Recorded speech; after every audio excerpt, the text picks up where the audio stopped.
All right, well, hi guys. Thanks for coming out. This is our first time on the West Coast, so we're having a good time. But we're also aware that most of you guys probably either didn't know about the project or just heard about it recently. So we're going to kind of start chronologically here. One of the biggest questions we get is how the project got started. Our favorite answer is we had an old firepower in the basement, and it didn't work, and we'd rather change something than fix it half the time. So we ended up just saying we could retheme it. He said, well, into what? And across the room, one of our friends just said, Predator. So I was like, okay. Very officially, he did Predator. Yeah.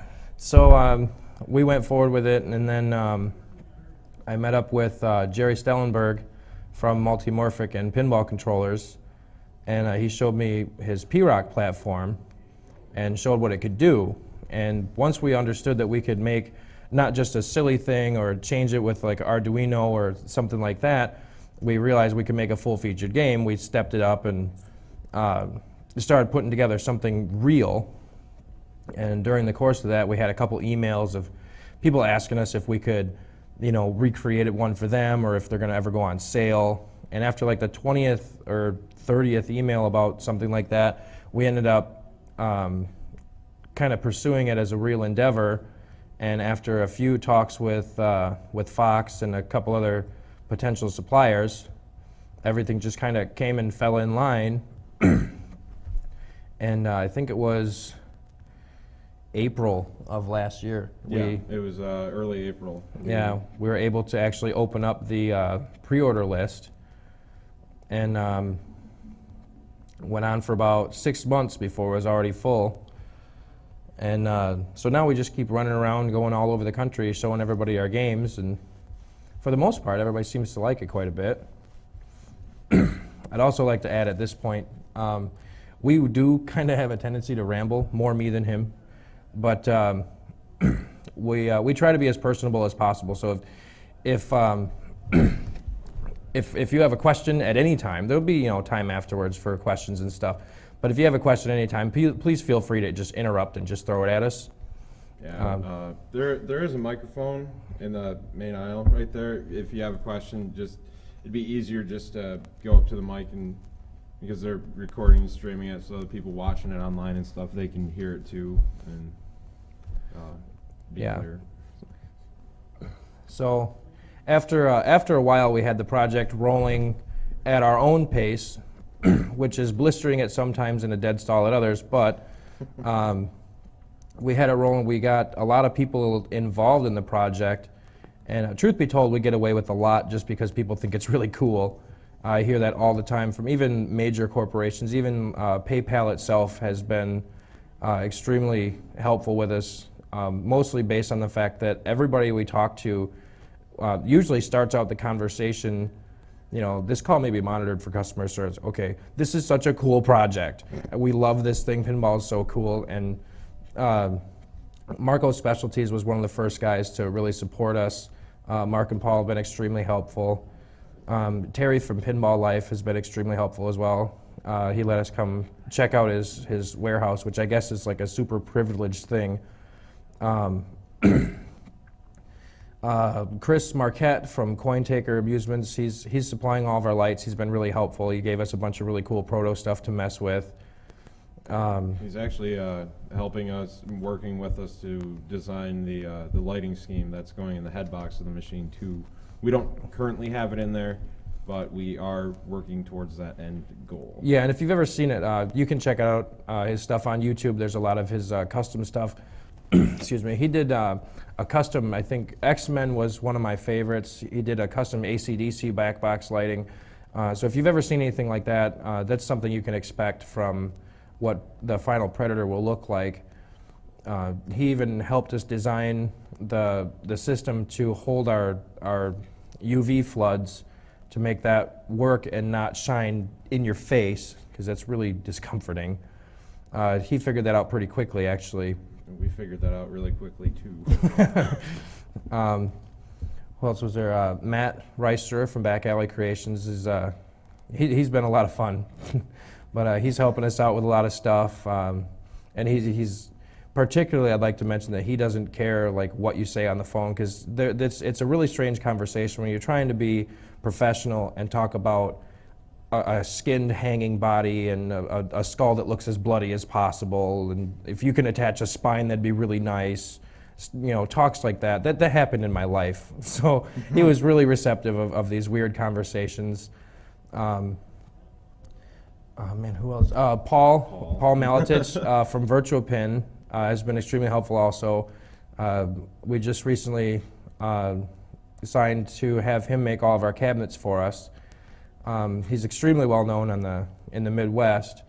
I know he's got a couple units out this way. If you've ever happened upon a virtualpin.net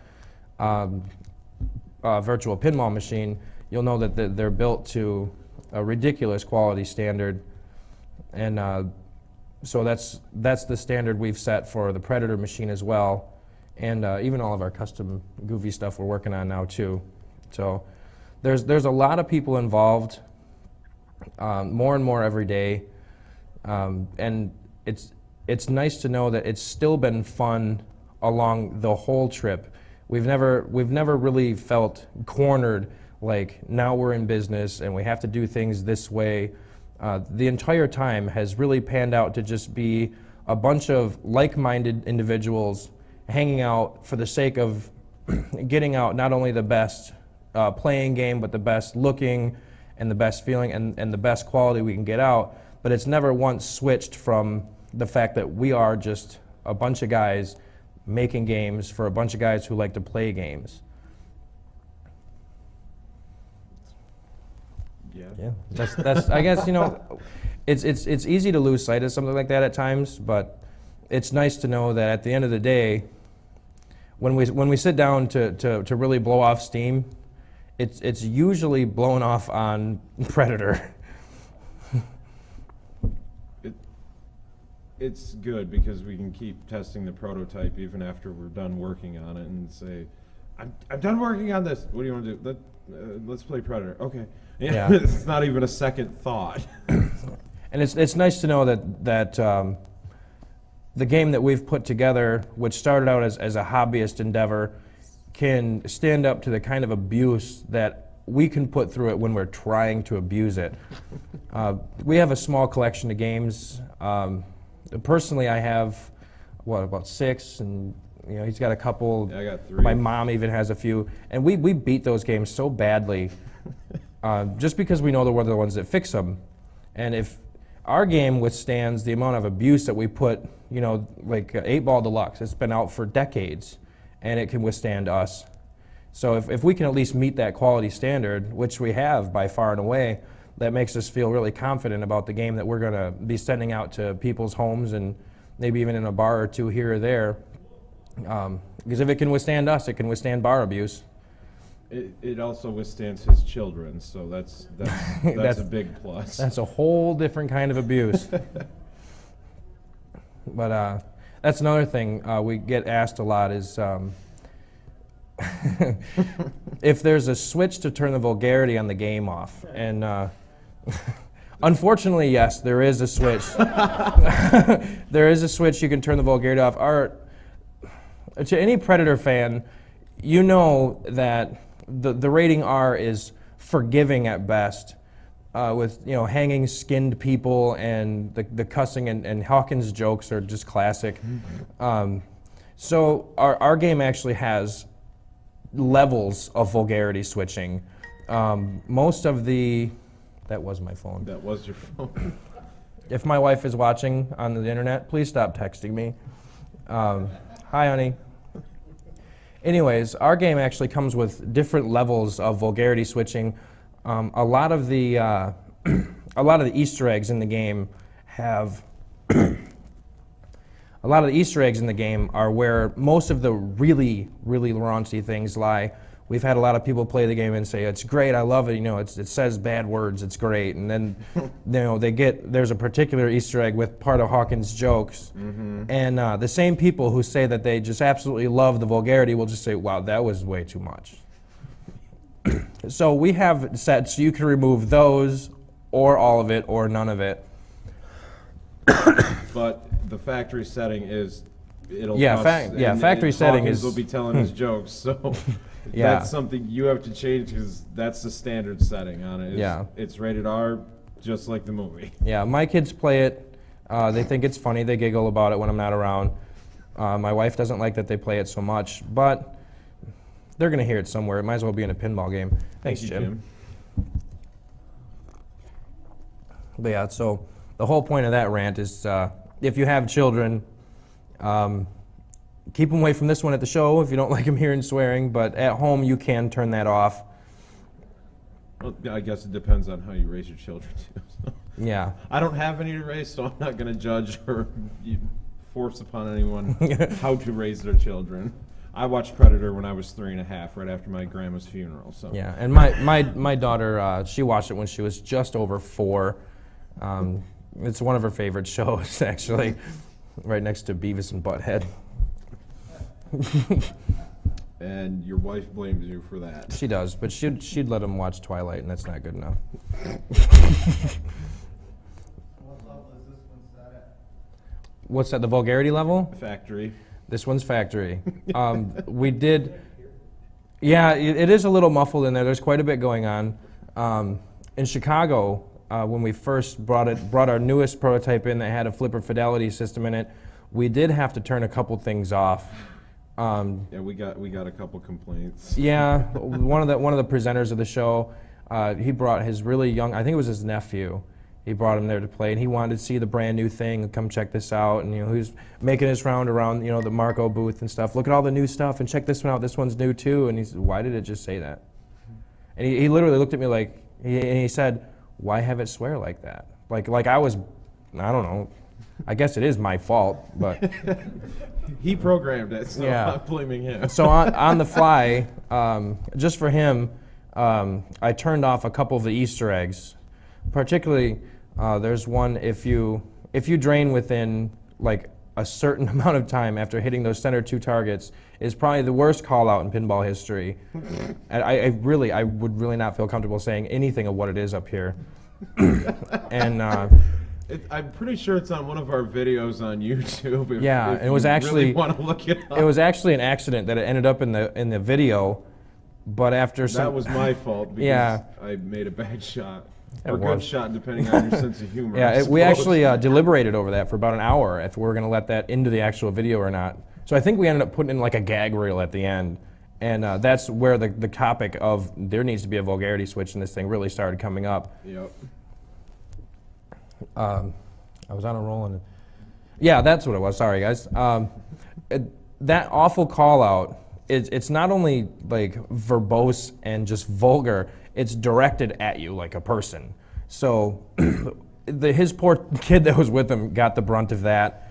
And so on the fly, I just kind of went in and just turned that off. And over the course of that weekend, I ended up going in and manually shutting off, I think about 7 or 8 different little call-outs just to protect the poor kids around. And that was a great setup to let me know that I have to make these settings work now. So I went through and redid the setting system so it actually worked properly before we made our appearance at the Michigan Pinball Expo, which is very family-oriented. So we had to make sure that the vulgarity switch worked and turned it on for that show. We actually didn't get any complaints on that. That's the first time. No, yeah, that's the first time we had it all turned off. Actually, a really funny end to that story is that when we brought the game to Allentown, like a week after that, we hadn't changed it back. We hadn't turned it back on. And we actually had a couple of complaints from people who had played it the year before that had said, it's not swearing as much. Oh yeah, it's not swearing at all. So we went back and turned it back on, and people were happier there that it was rude to them. It's one of those things, we've got it on here, but the thing is you can't hear it, so it's weird because we get different receptions in different parts of the country. Like Michigan, John Cosmo, or Cos as we call him, he would kill us if we left it on, just because of the atmosphere of the show. Whereas in Allentown, they're going, "Come on, let's hear it." It's funny. And here, we're not really sure what would happen if people could hear it, but I guess it's better we don't chance it because that seems to be the unfavorable position at pinball shows with it cussing at you. Yeah. And telling Hawkins jokes. Yeah. Those are really my favorite, I got to admit. But yeah, so if you do have small children with you or wanted to check it out closer, just do know that I can't tell you all the times it swears because it's in the hundreds. But yeah, just if you don't want your kids hearing it, then you're gonna have to kind of play back or just kind of leave it be. But developmentally, You should add a hidden counter that you can do some sort of flipper combo. It can tell you how many times it's cussed this game. you know, there's something very close to that. We could put that on the tracking. There's a thing that tracks how many, like I said, the Easter egg that you drill the center targets in and get stuffed. It counts that. It'll let you know how many times it happens to you. Yeah, with the tracking system that we're developing for it, it ties in with the login system that we've got for it. It'll keep track of how many shots you made on your left orbit ramp, your mode start shot, your right ramp eject in orbit, and everything, and how many times you got stuffed, and just stuff like that. It'll keep track over time if you use the same initials to log in and whatnot. And we got achievements for it. There's easy ones, mediums, and hard ones, and then there's like lifetime achievements, as I keep calling it. It's like play 1,000 games, ding. It's just something neat, and we're also working on finishing up development on the one where you can log in your name and let's say a buddy's name, and it'll bring up your stats side by side so you can compare rather than. I learned something bad during our one video on that. He logged in, he logged me in. I had more jackpots than him, but he had a higher overall score of like 4.1 billion. I had 4.08 billion. I thought I had the high score, and it killed me. That's documented. You can see my reaction to the video. It was just like, what? Yeah, just off the screen I go. Just. Yeah, the tracking thing is really neat. We thought it was going to be kind of just fluffy at the beginning, but it's something we had said a lot, like forever ago when we'd play pinball together. It's like, somebody would say, I had a higher score than that after I reset, my games or something. We'd like, no, you didn't. So now we always said there should be like a thing that can just tell you. Now there's that thing, and it can tell you.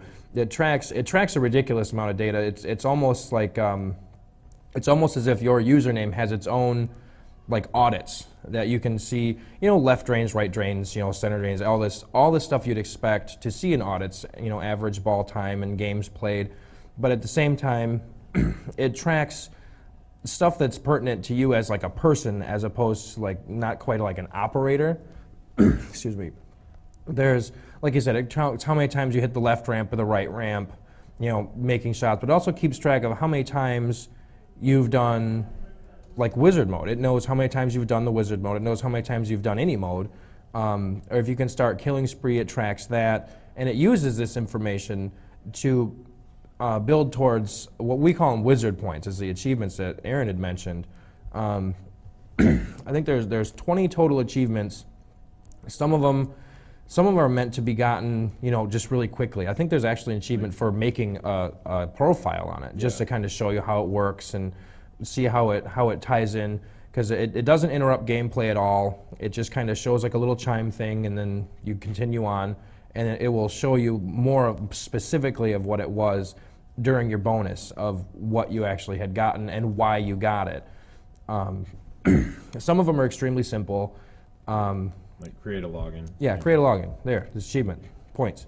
But there's if you hit 8 ramp shots in a total game, it'll light an extra ball. If you collect that, that's an achievement also. If you go to like the middle ground, there's like collect a super jackpot. You have to get all jackpots first before it even lights. So if you get that, and that's a pretty decent achievement to get. There's harder ones. There's actually a special achievement for getting 2 supers in 1 multi-ball, which I've yet to be able to do. There's even like some more long-term stuff that I believe Aaron mentioned as well, where there's really aggregate things to do, like play 1,000 times, you get achievement, like make like 200 total ramp shots, and things like that. Stuff that you could never do in one game. Hopefully. Yeah. If you can, we're pitching to the wrong crowd, honestly, but yeah, there's a lot of stuff built in with the home user in mind more than in the past. Pinball has always been a really niche corner of an already niche market, and if you had a pinball machine in your house 10, 15 years ago, that was something to note. And while it's still fairly true today... That's honestly the only reason I hung out with him when we were younger. That's honestly the reason a lot of people hung out with me. But that's fine. Whatever. That's the only reason I'm hanging out with you right now, as a matter of fact. He really likes the nitro ground shaker. I do. Once that captain works, I'm going to beat you on it. Oh, sure. Anyways, I kind of lost my train of thought. Yeah, if you have a pinball 15 years ago in your house, it was kind of like a thing that people would talk about. I mean, like, hey, Kevin's got like pinball machines at his house. That's kind of cool, but it's almost bordering on weird. But now in this day, I have, like I said, I have like 6 games. He's got like 4. My mother has 4 or 5 games. Pretty much, my sister actually has her own game too. Pretty much everybody that we hang out with on a regular basis has a game or has access to games, or at least knows where to go to play them. And it's just the new normal. Yeah. Like you said, 15 years ago, it was like, that's okay, that's kind of weird. But now it's like, oh, you got a pinball machine, okay. Back then it was like, you got a pinball machine? Just. But it's suddenly become cool. It's really cool to have a pinball machine in your house. Like, I had a Guns N' Roses for a while, and it was just like, not only is it weird to have a pinball, but it also appears to be weird that you like Guns N' Roses like that much. It's almost like creepy.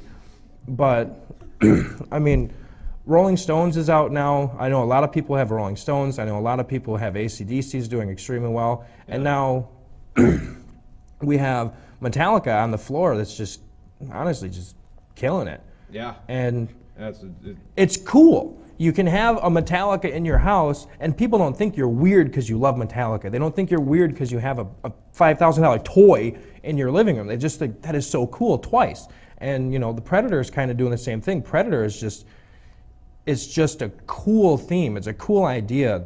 Things being hunted and people dying and swearing and being shot at and UV and all this other stuff. The Predator is just plain cool. And now that pinball is acceptably cool, we really kind of focus on this, on the home buyers more, because there's just so many more people that want these for their house, as opposed to people that are looking at numbers. A lot of people would say, like, this idea would work in a bar, and this one would go well in like a laundromat, while this one goes in an arcade really well. I gotta guess that an extremely high percentage of pinball machine sales these days are significantly more to the home than they ever were, and that's going up every day.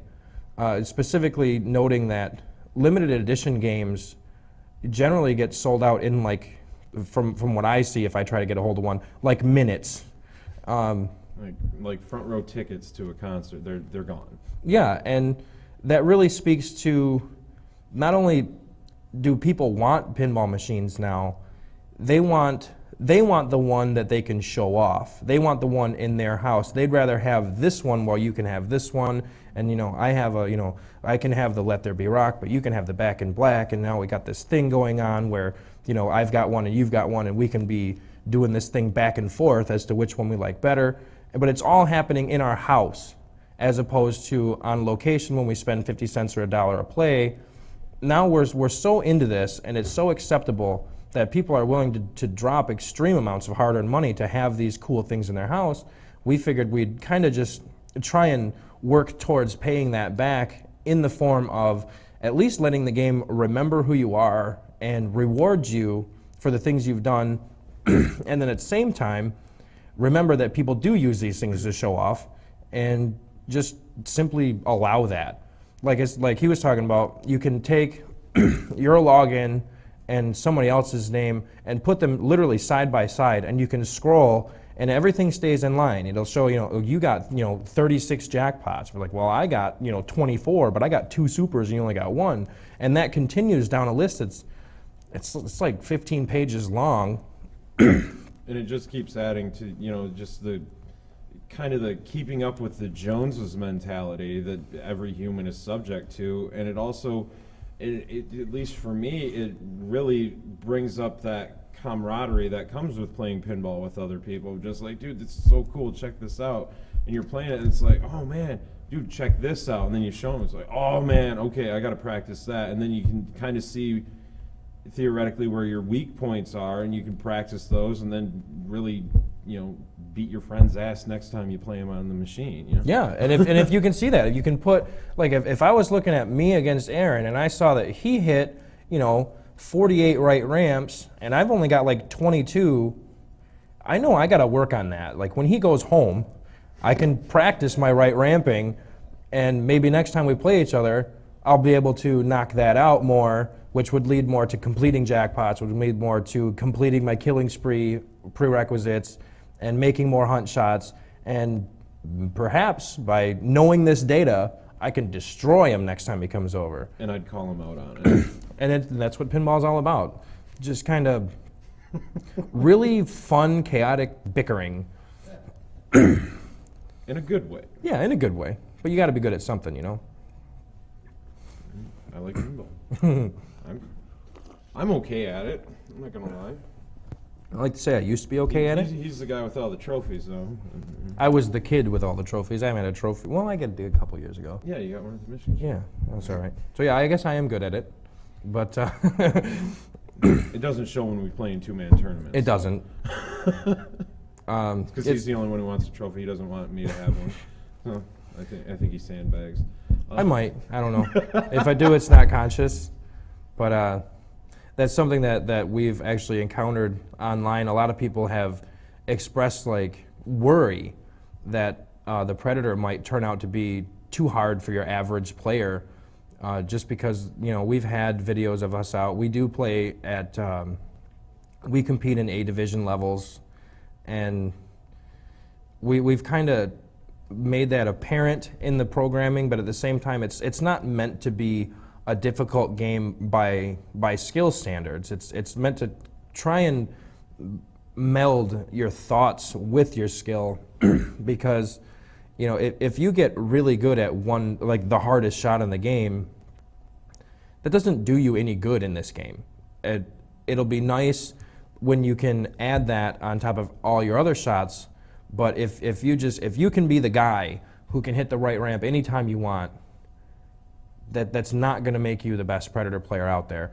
Knowing when that right ramp is necessary to build towards all the other things that are going on in the background is when that skill has to come into play, because there's about 6 different levels of things going on that you're supposed to be working towards or working with at any time in the game.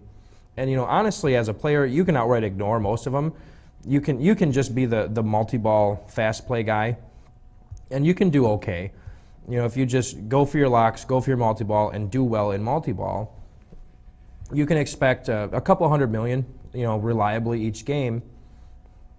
But if you can learn to add the hunts in with how you're playing, and then time it out to finish your killing spree at the same time as you've started quick multi-ball, while stacking your hunts to be finished with the shot that starts all that, and then start your multi-ball on top during a mode, you're going to be the guy who just ran away with it. And by the time you're done with all of that going on at the same time, you're going to be seeing 2 and 3 billion scores.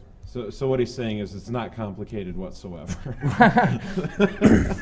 What I'm saying is it's as complicated as you want it to be, and if you're the fast play guy, like if you just want to get in and play, get quick points and get out, that's going to work out for you at the beginning.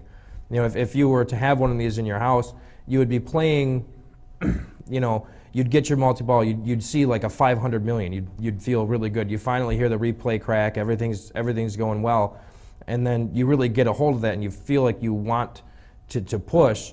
It's not going to be, it's not going to turn out to be do better in your multi-ball. It's going to end up being tie your multi-balls in together, work on your timing, make sure you can make the shots when you have to, not just all the time. And when you get the patterns down and understand how each of these other modes that are working that you've already worked for, how these work, that's when you're going to add whole extra digits to your scores. And there's just a feeling like no other when you just dominate a machine, not because you got lucky or it's just you're just having a good game. It's because you really thought out what you're doing, and you actually kind of had to like plan an attack and really deal with everything at the right time in the right way, and just make that game yours. It's super, super satisfying. And there's not a lot of games out here that give that level of depth and that same sense of accomplishment just by kicking its ass. Yeah. Yeah, I don't really. There were a couple people at the Allentown show that were really like egging us on to try and just show us what it can do. Just beat the crap out of this game. So I finally said fine. It took me like 3 tries, but eventually I did get a good hold of it, and people talked about that for a good like week or two, just about like how much different the game is when you understand it as opposed to when you're just passing by. I mean, even when if you were to just walk up and play the game passively, it's still a super approachable game. It's not like you have to know to okay, I got to make this shot when I'm doing this and hit this button to slide the arrow over here during hunt while I'm in multi-ball to get my killing spree. You don't have to understand all that just to walk up and play it and have fun. I mean, we've had hundreds, if not thousands, of just kids running around carrying a stone, run up and play it and run off, and they think it's cool. And just who was that? No, it was at the Michigan show. Somebody walked up and played it, and they just turned and looked at me and went, I don't get it. And they went, well, I could explain it. They went, no, don't do that. It's fun. I'm like, oh, okay, thanks. Yeah. The best part about the software, at least I can say, is the balance inherent in what you have to know and the depth of it. I know that sounds really weird. I'm gonna try and clean that up a little bit. Most of the things that are in there, like just your standard multi-ball, it always works the same. Just the same as your hunt buttons, they always work the same. Killing spree is always started the same way, and quick multi-balls always started the same way, and the list goes on and on. So it's not like you have to understand differences at different times. It's just you as a person, you know how you hit the hunt button to pick a shot. When you make 4 of those, it starts hunt multi-ball.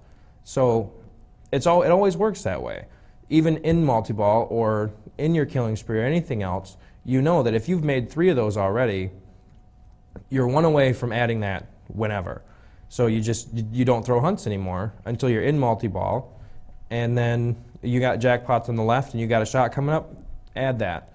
And if you hit it, not only do you score the jackpot, but you get the bonus for hitting your hunt, and it adds that hunt multi-ball layer, and now you have them both at the same time, and it's not because it changed, it's just because you knew what to do with that, and you decided as a player that would be the best use of that. Question. Yeah, question and statement. I think your dialogue there just kind of probably partially answered this, but sure. If you think about games like Circus Voltaire, for instance, one of the great things about that game to me was you didn't have to read an FAQ on how to play the game. It was actually very simple, but if you wanted to destroy the game, then you started to figure out just by accident that if I lock my 3rd multi-ball when strike and arc multi-ball is ready, and when the ringmaster is in the full up position, then I can stack 3 multi-balls at once, and that's how you got really big scores. And the jackpots were allowed to grow. do you feel like your current design is going to require you to actually read an FAQ on how to play, or do you think you can accidentally find these modes as you're playing it and discover the advantages to give you like a slight advantage over, say, a friend for a while? That is the most difficult but easy question I've ever had. The difficulty is it's a matter of balance when you try to make something deep enough to be lasting but simple enough to be approachable. That is so difficult. But that being said, Circus Voltaire, you can understand that when you add those together, be it from an FAQ or whatnot, you can figure out that that's the best way to go. But like starting your arcs at the same time as everything else, you know how the arc works, you know how the other multi-balls work. And all those work fairly simply in and of themselves. The notion to put them together is where it gets more advanced. So I would actually think it's pretty comparable, but I think it would really depend on how much you wanted to read into it, because the functionality of Predator is like, and on a deeper level is, you can add multi-balls at the same time and even work modes at the same time. So if you wanted to read the FAQ as far as that, go, oh wow, that all works together, then you can just walk away and having read for 5 minutes, you'd have a great understanding of the best way for you to really capitalize on it. But there's always going to be really advanced players that really like to share what they do. I'm not sure if you've ever seen like not Medieval Madness, Attack from Mars walkthroughs, stuff like that. Those can go so in depth that it can eat up an entire like hour or two of your time, and it's always really informative. If you're into that stuff, it's definitely entertaining. But I don't really know a lot of people that would sit and watch that much about a game unless they were really wanted to take it to a next level. So if you really wanted to go to that next level, you could read about the best application and the usable applications of certain things for Predator would go on for quite some time. I do have a question as well. Sure. So basically, rather than having to read an FAQ or whatever, I take it you're a big fan of the movie itself. Oh, sure. You're going to follow the script. Mm-hmm. So really, I mean, you play the game enough, you understand the movie. Right. You're going to follow what comes natural in the script. Oh, absolutely. We took it into account that once we got the Predator license legitimately, it was this mantra around our shop. It's just milk the franchise, get every bit of Predator out of this we can, and we tied a lot of it into the software. Yeah, milk the franchise and keep the theme. Yeah, keep the theme. Keep the theme is a big one. If something just didn't work, just get rid of it. And if there's a way we can add that into not only how it plays, but how it feels and how it sounds and everything. The sound package in this has been kind of like an obsession of mine. I think a good sound package can make or break a game very easily. Mm-hmm. Like Addams Family. Addams Family's fantastic, but if you took the sound package away, I think it'd be a lot harder to really appreciate what it is. If you can imagine some of your favorite games and try and picture them with less of a sound package going on, I think your connections and your love of the game would actually be kind of questionable. And that being said, we focus on that in Predator quite a bit. Just if a sound call didn't really work, we'd use it somewhere else or not at all. And there's a couple really important call-outs in Predator, like the We Ain't Got Time to Bleed. We didn't add that in until sometime in the last month or two, just because it's such an important call-out. Everybody knows that. Everybody knows it. And we didn't want to use it for just like a ball save. I was gonna say, the obvious answer for that was ball save, and we didn't want to go the obvious route on that because we found it to be too much of a iconic statement from the movie to just, I missed my, there it is, okay. Yeah. So yeah, we felt it wasted there. We tried it there, and we were never convinced that it should go there because it just didn't feel right. Yeah, it really did. It really felt wasted. So we toyed over where to put it for a long time, and we ended up using it for when you light an extra ball. I think it's something you're working towards. It's something you're paying attention to and looking for, and it's a rewarding thing when you hear it. And it's pretty prominent. It comes out just a little bit higher than everything else. And we did that with a lot of the famous stuff, and Hawkins jokes. And Hawkins jokes. Yeah, so we've been paying really close attention to not only the software aspect of it and how things tie together, but really dragging you into the Predator world with a pinball machine. And it hasn't been the easiest thing, but I think we're doing well with it. At least the idea. We like with the hunt mode. There's more to it than just the pinball functionality of calling a shot and getting it within so many seconds, and the art change and all the UV effect. That's all in there, but it's not just to show off a neat effect and add points, because that's not the only time the game will use the UVs. It's a very like director-ish kind of way to go with it, because there's certain modes. There's like the mode tracking. It's more of played from the perspective of the Predator as opposed to Dutch's team. The tracking mode is played out 100% in black light. What do they call that? Heat vision. So it puts you in the position of the Predator when you're, looking for, like, not calling your shots, but actually searching and tracking out the other characters. So there's been a lot of obsessive tying in with, trying to keep that theme and trying to use it as the world that's grown up around it. The Predator theme has gone so far and wide and become this massive cultural impact, and we have to at least try our best to do that justice.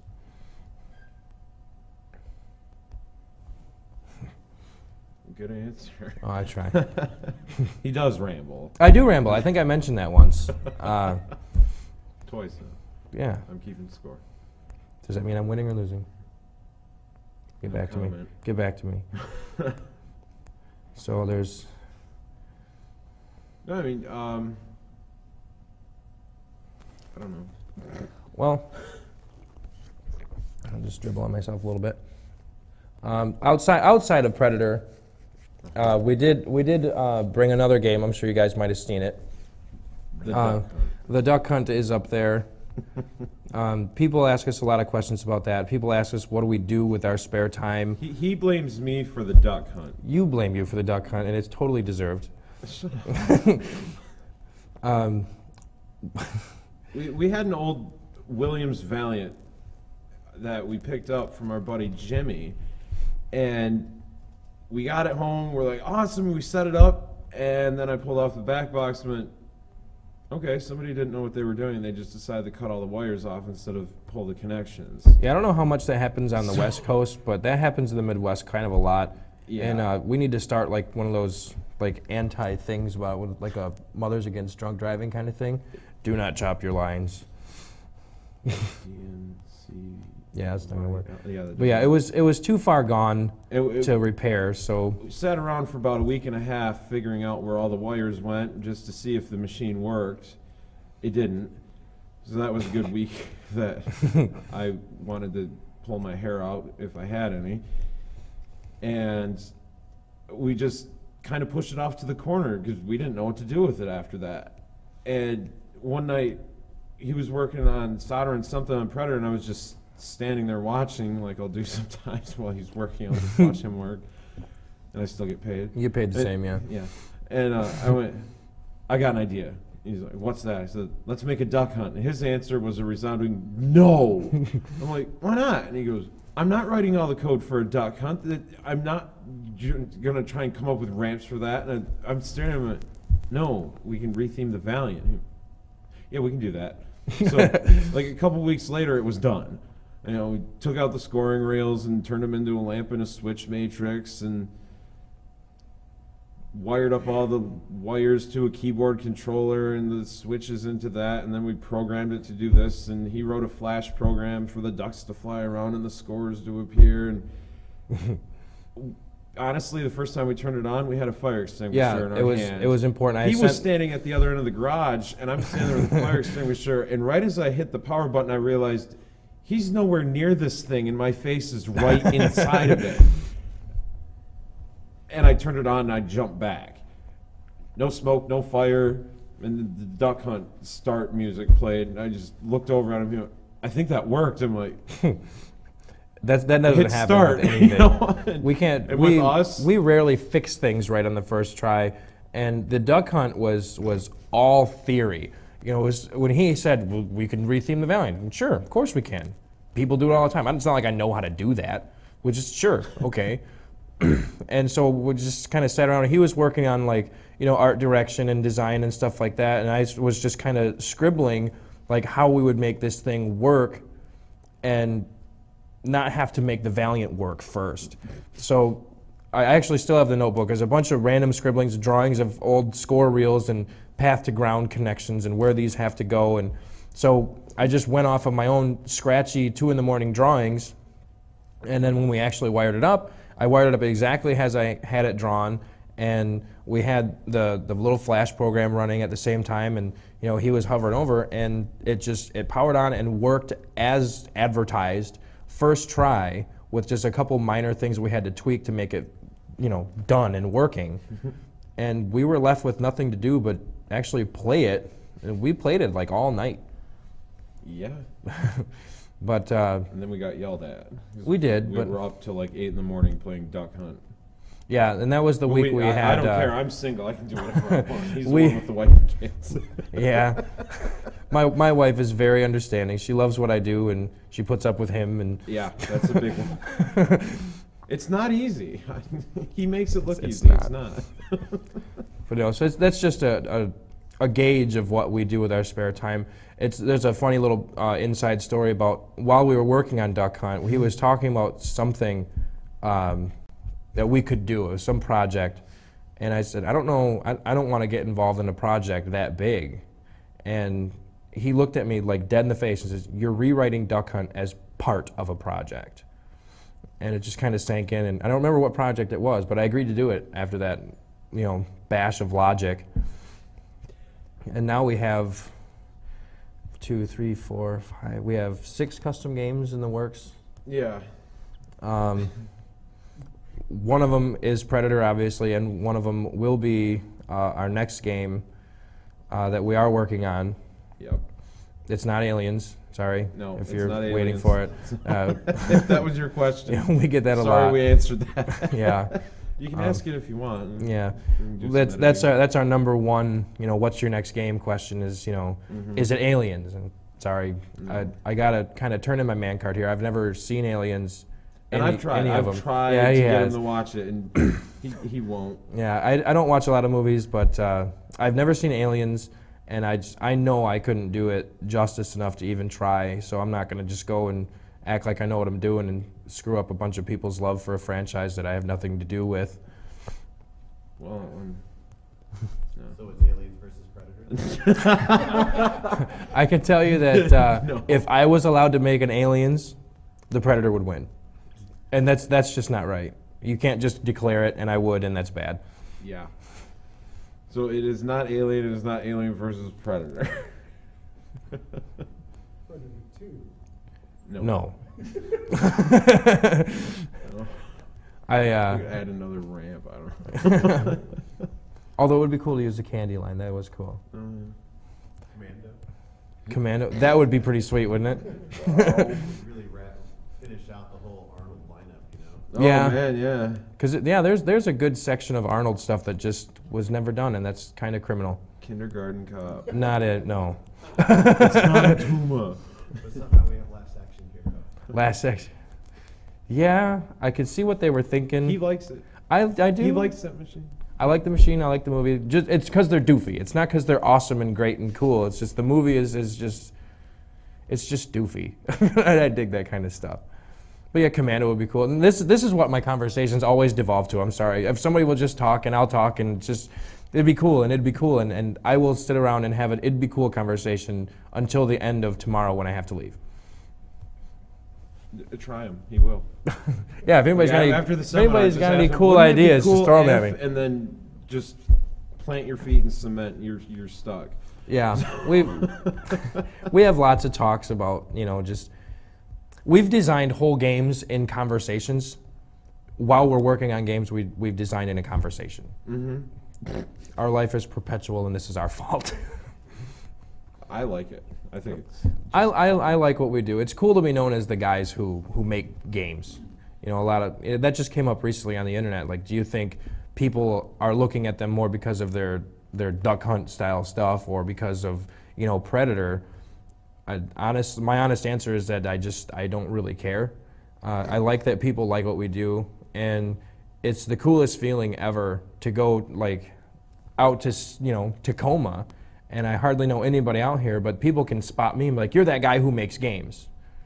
You know what? I am that guy that makes games. It's awkward in that really, really cool way. It's like walking down the hall and somebody's like, Aaron. I'm like, who do I know out here? And I turn around and they're like, yeah, I told you that was him. And they just keep walking by. I'm like, but we've made so many friends. We've made so many friends. From a town of 1,200 people. because of, you know, people being able to recognize us, and we really do act like this all the time. Yeah. It's not a face for the shows. It's just we are. And the internet, if you were to too. ever look at like my Facebook, I'm just as odd on Facebook and weird as I am here. Yeah, and people see our little update videos we do, and, you know, stuff like that, and they, you know, they can't be like this. We're like this all the time. You can talk to us whenever you want, and we generally don't hold back to say weird things at weird times. And on that note, I think it'd be good to open up for some more questions. If there is any. Yeah, if you guys got any questions about, you know, Predator, Duck Hunt, custom games in general. Future. Yeah, things, you know, company questions too. I mean, we are doing a seminar for our company, I guess. That's what the sign says. Yeah, that is what the sign says. So yeah, if you have any questions about anything, go ahead. Well, in that case, I'm going to bug the hell out of you. Go ahead. Take the mic. Okay, well, from conception of Predator to where you guys want to have the finished product, first customer, they got it in their home or wherever it is it's going to be. How far along are you in that? 60, 70%? Oh no, it's much closer than it looks. Mostly because the finishing touches we have to do are mostly cosmetic, and cosmetic in a pinball machine means quite a bit. Right now we've got clear plastics on it. They're not going to be clear. We just have them there to pretty much prevent the ball from getting stuck somewhere where it shouldn't.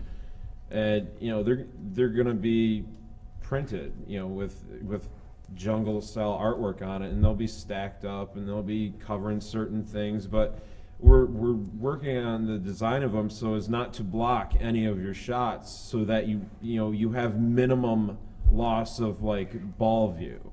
So, you know, it'll be, you know, we can cover up a little bit more of the left orbit than, you know, the right ramp, because the right ramp is kind of like right in the middle of the play field off to the right a little bit. You can't cover that. We found out in Chicago we had some black ramps made for us because our clear stuff didn't come in time. And I can just do it right here. Oh, sure. And you know, our clear stuff didn't come in from our supplier at the time, and we had a choice between black and lavender. We went with black, and the whole left orbit completely disappeared.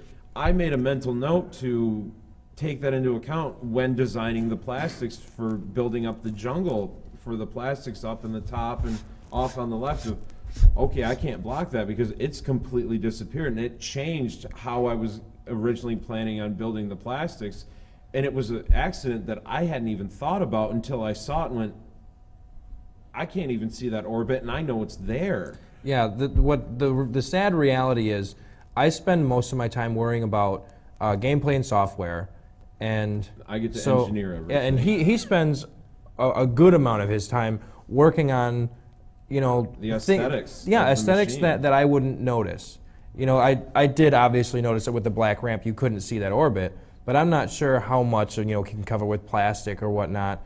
And these are just the little things that need to be worked out before the game is considered done, because it looks like a 60% game, but if you sit down and play it, the software is in the high 90% of completion. The hardware is in the high 90% of completion. We're just waiting on one mech to be finished, and then we got to get our UV playfield done and our ramps and plastics. And I think if you were to picture those things, the ramps, plastics, and playfield complete, it'd be hard to point this out as a work in progress as opposed to a real machine. Yeah. Okay. Good luck to you. Thank you. I almost told the Guns N' Roses story. I'll tell the Guns N' Roses story. He had a Guns N' Roses when we were younger, and it's always been one of his favorite machines. And it was really funny because, like he said, he doesn't notice the small details. Yeah, I pay attention to how things work and why I'm doing it. It's very gameplay oriented. And a few years ago, we were talking about Guns N' Roses, and I said, you know, in keeping the theme, he goes, yes, they just ran with that theme and milked it as much as they could. I said, yeah, I mean, even the ramps are shaped like a G and an R. And he just looked at me and went, they are? I was like, are you serious? He goes, no. And he jumps on the Internet Pinball database. He looked at me and went, yep, and I traced it with my finger, like, holy cow, that's so cool. He didn't just look at them. He literally traced them with his finger, and he just, how did I not notice that? I'm like, because you don't see the forest through the trees. Yeah. You see the tree in front of you. And that's why it's good that we have all these people involved, and you can't ever do anything like this by yourself, because you're going to find out you have a quirk like that you don't notice two gigantic things in right in front of you. Letters in your face. Yeah, so you need something to keep you grounded a little bit. Yeah. That's what I'm here for. So yeah, any more questions? So this may be, if it's already, you know, information you made public, forgive me, I don't follow your guys' blogs. No, that's okay. So I know when it comes to like the modification world, or even, you know, designing your own, I'm not bending over anymore. There you are, how you doing? So I know with the licensed material or franchise material, it oftentimes means that the door is shut once the software is shipped, and it's hard to allow a community of, you know, other like-minded developers who want to experiment have access to it, because franchises require, or licenses require, you know, you get their permission if you make changes to sounds, etc. But at the same time, I know that there could be some effort spent in locking the door on the licenses, so where the sounds are used, for instance, but at the same time creating an API to allow you to change the switch flow. So long question short, is there any chance that there'll be like an SDK, if you will, for the machine, you know, at release to allow us to add, you know, your own custom achievements and you know, flexibility with switches, etc. Yeah, that's all him.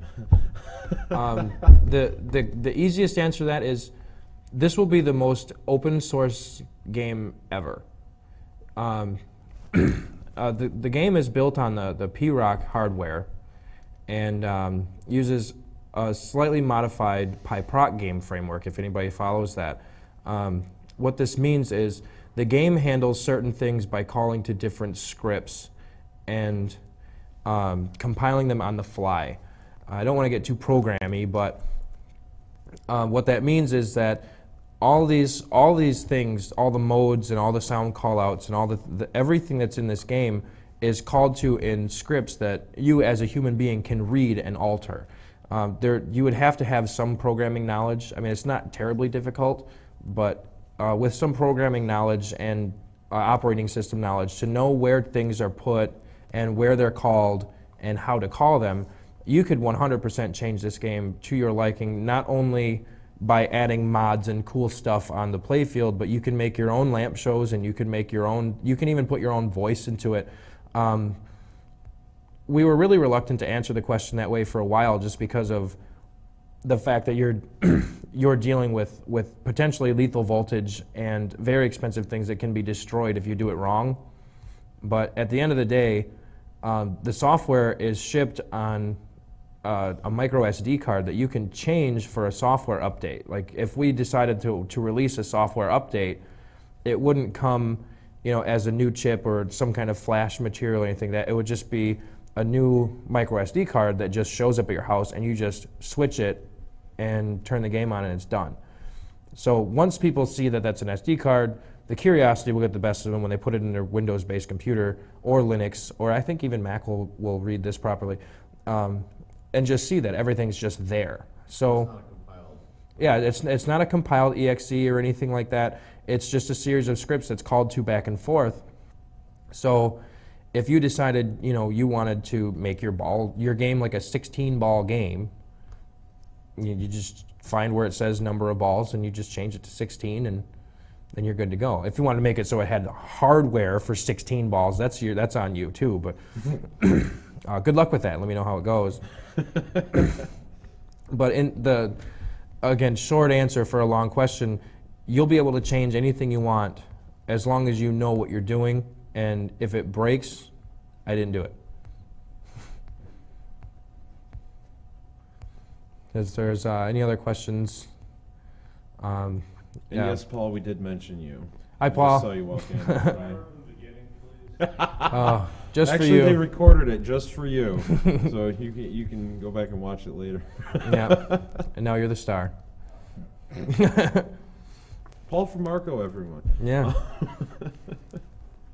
So yeah, if there's no more questions, feel free to come check out the games, and they've been doing pretty well as far as staying on and working without our influence. So we might be a little more scarce than usual, but we're definitely easy to find. We're going to be in there playing something.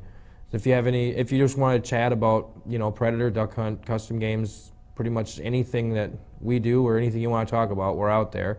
And we're not afraid to talk. So. Yeah. And seriously, I really hope you guys come check out the Predator and the Duck Hunt.